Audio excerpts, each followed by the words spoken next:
Major సాగునీటి ప్రాజెక్టులకు సంబంధించి ప్రధానంగా చర్చించడం జరిగింది. నీటి కేటాయింపులు, నీటి వినియోగం మీద వస్తున్న సమస్యలు, జరుగుతున్న చర్చల మీదనే ప్రధానంగా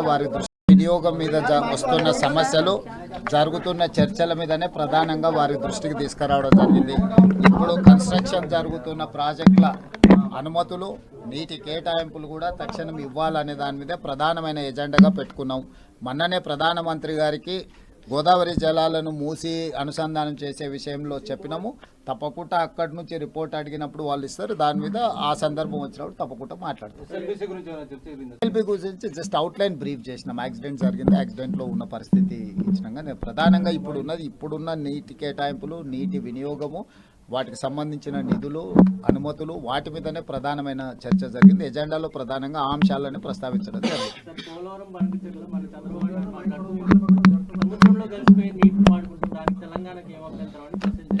ఇప్పుడు మాకు నికర జలాల మీద కడుతున్న సమ్మక్క సారక్క కావచ్చు, లేకపోతే సీతారామ కావచ్చు, మా ఇతర ప్రాజెక్టులకు నికర జలాల కేటాయింపులు ఇంతవరకు జరగలేదు. మా నికర జలాల గోదావరిలో అదనపు నీళ్లు ఉన్నాయి, గోదావరి నీళ్లు సముద్రంలో కలుస్తున్నాయి, సముద్రంలో కలిసే నీళ్లు మేము వినియోగించుకుంటున్నాం అని వాదిస్తున్న ఆంధ్రప్రదేశ్ మా ప్రాజెక్టులకు ఎందుకు అభ్యంతరం పెడుతుంది? మా శాశ్వత ప్రాజెక్టులకు శాశ్వత కేటాయింపులు జరిగిన తర్వాతనే కదా నీకు వరద జలాలు ఉన్నాయా లేదా అని లెక్కదేలేదు. సో గోదావరి నది మీద నిర్మిస్తున్న తెలంగాణ ప్రాజెక్టుల యొక్క నీటి కేటాయింపులు పూర్తయిన తర్వాతనే ఏదైనా ఇతర ప్రాజెక్టులకు అనుమతి ఇవ్వాలి, ముఖ్యంగా వరద జలాలకు సంబంధించి. వన్ ట్రిప్ ఇప్పుడు మేము కట్టుకున్న ప్రాజెక్టులు సమ్మక్క సారక్క కానీ లేకపోతే సీతారామ కానీ ఫైనల్ సిడబ్ల్యూసీ క్లియరెన్స్ రాలేదు కదా. అందుకోసమే కదా మేము టైమ్ అండ్ అగైన్ వచ్చి రిప్రజెంట్ చేస్తున్నది. ఆంధ్రప్రదేశ్ కూడా వాటి విషయాల్లో అభ్యంతరాలు పెట్టింది కదా. ఆంధ్రప్రదేశ్ ఎందుకు అభ్యంతరాలు పెడుతుంది? ఆంధ్రప్రదేశ్ ఒక పక్కన వరద జలాలు ఉన్నాయి, వరద జలాలు సముద్రంలో కలుస్తున్నాయి, సముద్రంలో కలిసే జలాలను మేము గోదావరి జలాలను బంకచెరువు ద్వారా ఈవెన్ కృష్ణా బేసిన్ కూడా తరలిస్తామంటున్నారు.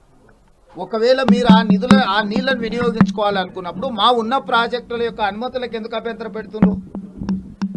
రేపు భవిష్యత్తులో మా ప్రాజెక్టులు పూర్తయి ఆయకట్టు స్థిరీకరించకపోతే మీకు టేలెండ్లో కట్టుకున్నా లేకపోతే వరద జలాల బేసిన్ మీద మీరు కట్టుకున్న ఆయకట్టు స్థిరీకరించబడితే రేపు నీటి కేటాయింపుల సందర్భం వచ్చినప్పుడు స్థిరీకరించిన ఆయకట్టుకు నీళ్లు కేటాయిస్తామంటారు. అప్పుడు శాశ్వతంగా ఈరోజు మాకు కృష్ణాలో వచ్చిన సమస్య ఏంది? కృష్ణా డెల్టాలో ఆయకట్టు స్థిరీకరించడం వల్ల ఈరోజు 811 టీఎంసీలు కృష్ణా నదిలో అందుబాటులో ఉన్న 512 టీఎంసీలు ఆంధ్రప్రదేశ్ వినియోగించుకుంటుంది, 299 మాత్రమే తెలంగాణ వినియోగించుకుంటుంది. దీనికి ప్రధానమైన కారణం తెలంగాణ ప్రాంతంలో ఉన్న ప్రాజెక్టులు పూర్తి కాకపోవడం, ఆంధ్రప్రదేశ్లో పూర్తయిన ప్రాజెక్టులకు నీటిని కేటాయించడం. మళ్ళీ కృష్ణా నది మీద ఏ సమస్యనైతే ఎదుర్కొంటున్నామో అలాంటి సమస్యనే గోదావరి నది మీద మేము ఎదుర్కోవడానికి సిద్ధంగా లేము. తెలంగాణ ప్రాంతంలో గోదావరి నది మీద నిర్మిస్తున్న ప్రాజెక్టుల యొక్క నీటి కేటాయింపులు పూర్తిగా పరిష్కారం అవ్వాలి. మా ప్రాజెక్టులకు నీటి కేటాయింపులు పూర్తి స్థాయిలో జరిగిన తర్వాతనే ఎన్ని వరద జలాలు మిగులుతున్నాయి అనేది అప్పుడు లెక్క తేలుతుంది. అప్పుడు మీరు ఏం కట్టుకోవాలనుకుంటున్నారో అప్పుడు మీరు డీటెయిల్ ప్రాజెక్ట్ రిపోర్ట్ ఇవ్వండి. అప్పుడు జిఆర్ఎంబీలో చర్చ చేసి అప్పుడు వాటికి అభ్యంతరం ఏదైనా ఉందా లేదా అనేది అప్పుడు చర్చ చేస్తాం. ఇప్పుడు మా శాశ్వతంగా కట్టాల్సిన మా నికర జలాల ప్రాజెక్టుల మీద అభ్యంతరాలు పెడుతున్న ఆంధ్రప్రదేశ్ ఫస్ట్ ఆ అభ్యంతరాలను అన్నిటినీ ఉపసంహరించుకోవాలి. మా ప్రాజెక్టుల అనుమతిని వాళ్ళు వేగంగా ఇప్పించేటట్టు చూడాలి. కేంద్ర ప్రభుత్వంలో కూడా ఎన్డీఏలో వాళ్ళు భాగస్వాములు కాబట్టి ఒక్కసారి మా అనుమతులు క్లియర్ అయిపోతే మీకు అన్నీ క్లియర్ అవుతాయి.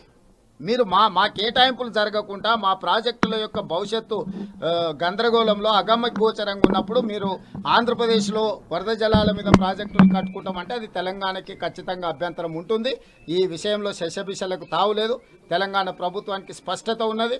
మొట్టమొదట గోదావరి నది మీద తెలంగాణ నిర్మించుకుంటున్న ప్రాజెక్టుల అనుమతులన్నీ వచ్చినాక మిగతా వాటి మీద ఏ చర్యలైనా తీసుకోవడానికి తెలంగాణ ప్రభుత్వానికి అభ్యంతరం లేదు. మేజర్ సాగునీటి